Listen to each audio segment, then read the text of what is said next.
Big breaking news చూస్తున్నాం. Air India విమానానికి bomb బెదిరింపు కాల్ వచ్చింది. థాయిలాండ్ నుంచి ఢిల్లీ వస్తున్న విమానం బాంబు బెదిరింపుతో టేకాఫ్ అయిన కొద్దిసేపటికే ఎమర్జెన్సీ ల్యాండ్ అయిన పరిస్థితుంది.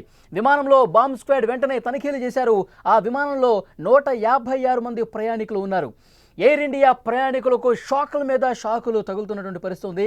అహ్మదాబాద్లో ఎయిర్ ఇండియా విమాన ప్రమాద ఘటన నుంచి ఇంకా తేరుకోకముందే ఇలాంటి ఘటనలు కనిపిస్తున్నాయి. ఎయిర్ ఇండియా విమానానికి బాంబు బెదిరింపు కాల్ రావడం తీవ్రంగా కలకలం రేపుతోంది. ఎయిర్ ఇండియా విమానాన్ని ఎమర్జెన్సీ ల్యాండింగ్ చేశారు. ఎయిర్ ఇండియా AI379 విమానానికి బాంబు బెదిరింపు రావడం ఇప్పుడు కలకలం రేపింది. పుకెట్ నుంచి ఢిల్లీ వస్తున్న ఎయిర్ ఇండియా విమానానికి బెదిరింపు కాల్ రావడంతో అధికారులు వెంటనే అప్రమత్తమయ్యారు. థాయిలాండ్లో విమానాన్ని వెంటనే ఎమర్జెన్సీగా ల్యాండ్ చేసిన పరిస్థితుంది. ఆ సమయంలో విమానంలో 156 మంది ప్రయాణికులు ఉన్నారు. బెదిరింపు కాల్ అనంతరం ప్రయాణికులందరినీ కూడా విమానం నుంచి వెంటనే కిందకు దింపేశారు. విమానంలో తనిఖీలు చేపట్టారు. ప్రస్తుతం ఈ వార్త మనకు చూస్తున్నాం. ఎయిర్ ఇండియా విమాన ప్రయాణికులకు ఒక షాక్. ఎందుకంటే నిన్ననే అహ్మదాబాద్లో ఎయిర్ ఇండియా విమానం ఘోర ప్రమాదానికి గురైంది. అందులో ఉన్న 241 మంది ప్రయాణికులతో పాటు ఏదైతే హాస్టల్ భవనం మీద కుప్పకూలిందో, కొలాప్స్ అయిందో, అందులో ఉన్నటువంటి డాక్టర్స్ కూడా చనిపోయినటువంటి పరిస్థితి. అతిపెద్ద పెను విషాదంగా, ఘోర ప్రమాదంగా ఎయిర్ ఇండియా విమానం అనేది గురైనటువంటి పరిస్థితి. ఇంకా దేశం తేరుకోలేదు. ఇప్పుడు థాయిలాండ్ నుంచి ఢిల్లీ వస్తున్నటువంటి మరొక ఎయిర్ ఇండియా విమానానికి బాంబు ఉందని చెప్పి ఫోన్ కాల్ రావటం, వెంటనే కొన్ని నిమిషాల వ్యవధిలోనే ఆ విమానం మళ్ళీ సురక్షితంగా ల్యాండ్ కావటం, ప్రయాణికులందరినీ కూడా కిందకి దించేసి హుటాహుటిన బాంబు స్క్వాడ్ని తీసుకొచ్చి తనిఖీలు చేసినటువంటి పరిస్థితుంది. అయితే ఇప్పటి వరకు బాంబు స్క్వాడ్ తనిఖీల్లో బాంబు ఉన్నట్టుగా ఎలాంటి సమాచారం రాలేదు. ఇది ఆకతాయిల పనా, లేకపోతే దీని వెనకాల వేరే కుట్రకోణం ఏమైనా ఉందా, వీటన్నిటిని కూడా పరిశీలిస్తున్నటువంటి పరిస్థితుంది. మరొక ముఖ్యమైన సమాచారం, ఈరోజు ఉదయం ముంబై నుంచి లండన్ వెళ్తున్న మరొక ఎయిర్ ఇండియా విమానానికి సంబంధించిన అప్డేట్ వస్తుంది.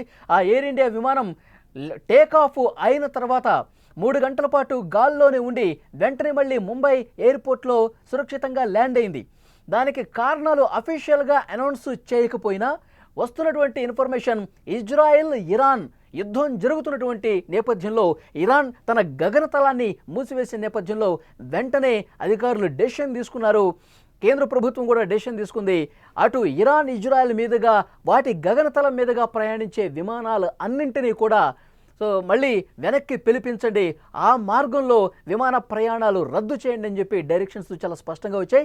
ఈ నేపథ్యంలోనే ఆ విమానం ఈరోజు ఉదయం ముంబై నుంచి బయలుదేరినటువంటి విమానం ఇజ్రాయెల్ ఇరాన్ యుద్ధం కారణంగా మళ్ళీ వెనక్కి వచ్చినట్టుగా తెలుస్తుంది. ఇంకొక ఎయిర్ ఇండియా విమానానికి బాంబు బెదిరింపు వచ్చింది. ఎయిర్ ఇండియా విమానాలు చేస్తున్నటువంటి ప్రయాణికులకు ఒక పెద్ద షాక్ అనే చెప్పాలి. ఈరోజు ఉదయం బయలుదేరిన వెంటనే గంటల వ్యవధిలోనే తమ గమ్యస్థానాలకు చేరుకుంటాం అనగా ఒక్కసారిగా షాక్కి గురవుతున్నటువంటి పరిస్థితుంది. ఎప్పుడైతే ఈరోజు ముంబై నుంచి బయలుదేరిన ఎయిర్ ఇండియా విమానం కూడా వెంటనే టర్న్ బ్యాక్, వెనక్కి రావాలని చెప్పి ఆదేశాలు రావడంతో ప్రయాణికులు ఒక్కసారిగా షాక్కు గురైపోయారు. ఎందుకు ఎమర్జెన్సీగా ల్యాండ్ చేయాల్సిన పరిస్థితి వచ్చిందని చెప్పి చాలా భయపడ్డ పరిస్థితి. ఎందుకంటే ఒకరోజు ముందే ఎయిర్ ఇండియా విమానం చాలా ఘోర ప్రమాదానికి గురైంది కాబట్టి, 240 మందికి పైగా చనిపోయారు కాబట్టి, మంటల్లో చిక్కుకొని ఆన్ ది స్పాట్ కాలి బూడిదైపోయినటువంటి ఒక షాకింగ్ ఘటన, ఒక షాకింగ్ బ్రేకింగ్ వార్తను విన్న తర్వాత ఇంకా ఆ షాకు నుంచి తేరుకోలేదు. అది తేరుకోకముందే మళ్ళీ ఇలాంటి ఇన్సిడెంట్స్ జరుగుతున్న పరిస్థితి ఉంది. మళ్ళీ ఒకదాని తర్వాత ఒకటి ఎయిర్ ఇండియా విమాన ప్రయాణికులకు తీవ్ర ఇబ్బంది కలిగించే షాక్కు గురి చేసేటువంటి ఘటనలు జరుగుతున్నాయి. ఒక ఎయిర్ ఇండియా విమానంలో బాంబు కలకలం రేపింది. బాంబు ఉందని చెప్తే వెంటనే వెనక్కి పిలిపించేసి తనిఖీలు చేశారు. ఇంకొక ఎయిర్ ఇండియా విమానం ఇరాన్ ఇజ్రాయెల్ యుద్ధం కారణంగా 3 గంటలు గాల్లోని చక్కర్లు కొట్టి మళ్ళీ ముంబై ఎయిర్పోర్ట్కి తిరుగు పయనమైనటువంటి పరిస్థితుంది. సో డెఫినెట్గా ఈ ఎయిర్ ఇండియా విమాన ప్రయాణికులైతే భయపడిపోతున్నారు, బెంబేలెత్తిపోతున్న పరిస్థితుంది. మన ప్రాణాలు మనకు దక్కితే చాలు, మన ప్రాణాలు మనం కాపాడుకుంటే చాలు, ఇంకేమీ వద్దు అన్న భావన ఆ ప్రయాణికుల్లో ఉందంటే ఎలాంటి భయానకమైనటువంటి పరిస్థితి 2 రోజులుగా ఉందో చాలా స్పష్టంగా అర్థం చేసుకోవచ్చు. మనకి తాజాగా అందుతున్న సమాచారం, అహ్మదాబాద్లో ఎయిర్ ఇండియా విమాన ప్రమాద ఘటన నుంచి ఇంకా తేరుకునే లోపే మరొక బాంబు బెదిరింపు రావటం అనేది తీవ్రంగా కలకలం రేపిన విషయం. ఎయిర్ ఇండియా విమానాన్ని ఎమర్జెన్సీగా ఈరోజు ల్యాండ్ చేశారు. ఎయిర్ ఇండియా విమానం AI379 విమానానికి బాంబు బెదిరింపు రావడం ఇప్పుడు కలకలం రేపుతోంది. పుకెట్ నుంచి ఢిల్లీ వస్తున్న ఎయిర్ ఇండియా విమానానికి ఈ బాంబు బెదిరింపు కాల్ వచ్చింది. దీంతో అప్రమత్తమైన అధికారులు థాయిలాండ్లో వెంటనే ఆ విమానాన్ని ఎమర్జెన్సీగా ల్యాండ్ చేశారు. ఈ విమానంలో 156 మంది ప్రయాణికులున్నారు. బెదిరింపు కాల్ అనంతరం ప్రయాణికుల్ని విమానం నుంచి కిందకి దించేసి తనిఖీలు చేపట్టారు. విమానంలో ప్రస్తుతానికైతే ఎలాంటి పేలుడు పదార్థాలు కావచ్చు, బాంబులు కావచ్చు దొరికినట్టుగా ఆధారాలు అయితే కనిపించలేదు. ఇంకా క్షుణ్ణంగా తనిఖీలు చేస్తున్నారు. ఎందుకంటే ఆ కాలు ఎక్కడి నుంచి వచ్చింది, ఎవరు చేశారు, ఏ ప్రాంతం నుంచి వచ్చింది, ఇది ఆకతాయిల పైన లేకపోతే వేరే కుట్రకోణం ఏమైనా ఉందా, వీటన్నింటికి సంబంధించి ఆధారాలు సేకరించే పనిలో ప్రస్తుతం అధికారులు ఉన్నారు.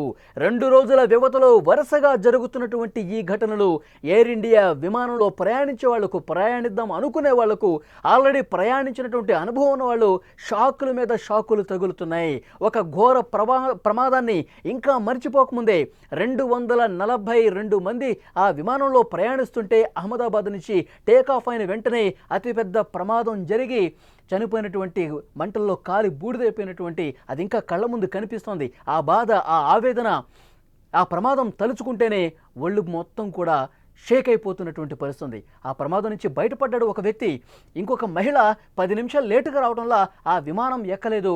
దాంతో ఆమె ప్రాణాలు దక్కించుకున్న పరిస్థితి. ఈ విధంగా తమ ప్రాణాలు కాపాడుకున్న వాళ్ళు ఈ షాక్ తగిలిన వెంటనే, ఈ ప్రమాదం గురించి తెలిసిన వెంటనే వాళ్ళు వణికిపోయిన పరిస్థితి. వెన్నులో వణుకు మొదలైంది. ఆ దేవుడు మమ్మల్ని కాపాడాడని చెప్పి వారు సోషల్ మీడియాలో మాట్లాడిన పరిస్థితి కూడా ఉంది.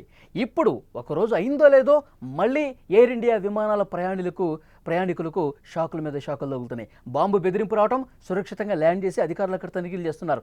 ఇంకొక విమానం 3 గంటల సేపు గాల్లోనే ఉండి ఇరాన్ ఇజ్రాయెల్ యుద్ధం కారణంగా అక్కడ గగనతలం ఉన్నపళంగా మూసేయడంతో ఇక గత్యంతరం లేక మళ్ళీ ముంబై ఎయిర్పోర్ట్కి వెనక్కి వచ్చినటువంటి పరిస్థితి ఉంది. సో ప్రయాణికులు పర్టికులర్గా ఆ సందర్భంలో మనం మళ్ళీ వెనక్కి వెళ్ళిపోతున్నాం, మళ్ళీ మనం ఎక్కడి నుంచి అయితే స్టార్ట్ అయ్యామో ముంబై నుంచి అదే ఎయిర్పోర్ట్కి మళ్ళీ తిరుగు ప్రయాణం అవుతున్నాం అని చెప్పి సమాచారం వచ్చిన వెంటనే నిజంగా మళ్ళీ ఈ ప్లేన్కి ఏమైంది, ఈ విమానానికి ఏమన్నా సాంకేతిక సమస్య వచ్చిందా, అందుకే మళ్ళీ రివర్స్లో మనం వెళ్తున్నామా అని చెప్పి కొంతసేపు వాళ్ళు ఇబ్బంది పడ్డ పరిస్థితుంది, భయంతో వణికిపోయిన పరిస్థితుంది. మళ్ళీ అక్కడ ఉన్నటువంటి స్టాఫ్ వాళ్ళకి నచ్చ చెప్పారు, క్లియర్గా సమాచారం ఇచ్చారు. ఒకవైపు యుద్ధం అక్కడ జరుగుతుంది కాబట్టి ఆ గగనతలం మీద ప్రయాణించడం అంత మంచిది కాదని చెప్పి మనం వెనక్కి వచ్చేస్తున్నాం, మీరెవరూ ప్యానిక్ అవ్వాల్సిన అవసరం లేదు, మీరెవరూ ఆందోళన చెందాల్సిన అవసరం లేదు, అంతా సుఖవంతమైన ప్రయాణం జరుగుతుంది, ఇబ్బంది పడొద్దు అని చెప్పి వారు చెప్పిన తర్వాత ఊపిరి పీల్చుకున్నటువంటి పరిస్థితుంది. సో నెక్స్ట్ ఏం జరగబోతుంది అన్నది కూడా చాలామందిలో ఒక టెన్షన్ కనిపిస్తుంది. ఒకదాని తర్వాత ఒకటి ఇలాంటి ఘటనలు జరిగిన నేపథ్యంలో ముఖ్యంగా విమాన ప్రయాణం చేయాలంటే, గాల్లో ప్రయాణం చేయాలంటే భయపడుతున్నటువంటి సిచ్యువేషన్ ఈ తాజా ఇన్సిడెంట్ని బట్టి ప్రతి ఒక్క ప్రయాణికుల్లో కనిపిస్తోంది.